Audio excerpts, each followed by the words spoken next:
राज्यसभा सांसद इमरान प्रतापगढ़ी ने राजा भैया पर कहा, जो लोकतंत्र में संविधान को बचना चाहेगा हम सबका गठबंधन में स्वागत करते हैं। देश का चुनाव है, संविधान को बचाने का चुनाव है।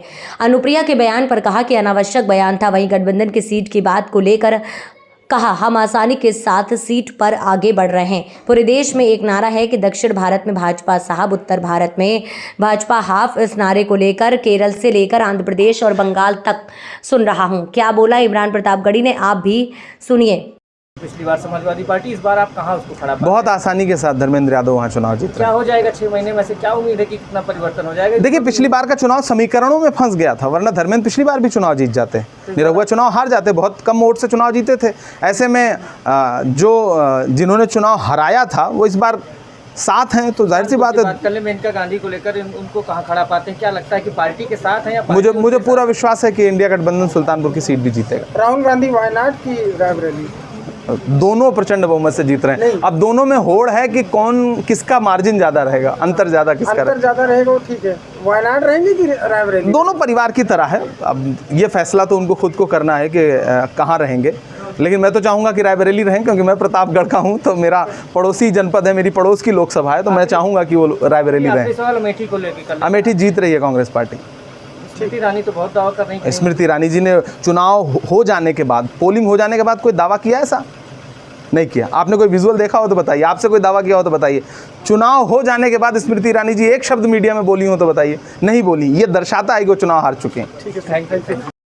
क्या किस मुद्दों पे आपने मतदान किया और कैसे?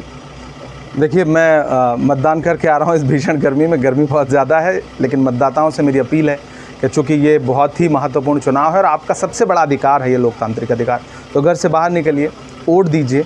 हमने तो देश के लोकतंत्र के लिए, देश के संविधान के लिए और देश में मोहब्बत के लिए अपना मत दिया है, और मुझे पूरा विश्वास है कि मेरा मत कारगर रहेगा। और पूरे देश में चुनाव प्रचार करके लौटने के बाद मैं ये महसूस कर रहा हूँ कि जनता बदलाव चाहती है। अभी दरअसल पार को लेकर, तो 400 पार लेकर क्या हकीकत है? जैसे 15 लाख एक जुमला था, वैसे ये 400 भी जुमला ही है।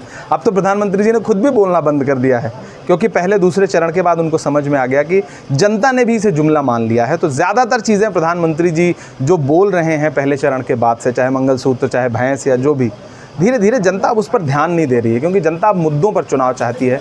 2 मौका देश ने उनको दिया और दोनों मौक़ों पर वो खरे नहीं उतर सके। बात करें अभी छत्तीसगढ़ में नक्सली हमले हुए से राजा भैया जो है सपा का साथ दे रहे हैं, इसको किस रूप से देखते हैं? इंडिया गठबंधन का साथ? देखिए, जो भी लोकतंत्र और संविधान की मजबूती चाहेगा उस सबका गठबंधन में स्वागत है। जाहिर सी बात है, देश का चुनाव, ये चुनाव जो है वो संविधान के बचाने का चुनाव है। अनुप्रिया पटेल का आपने बयान सुना होगा, मुझे लगता है अनावश्यक था, गैर ज़रूरी था।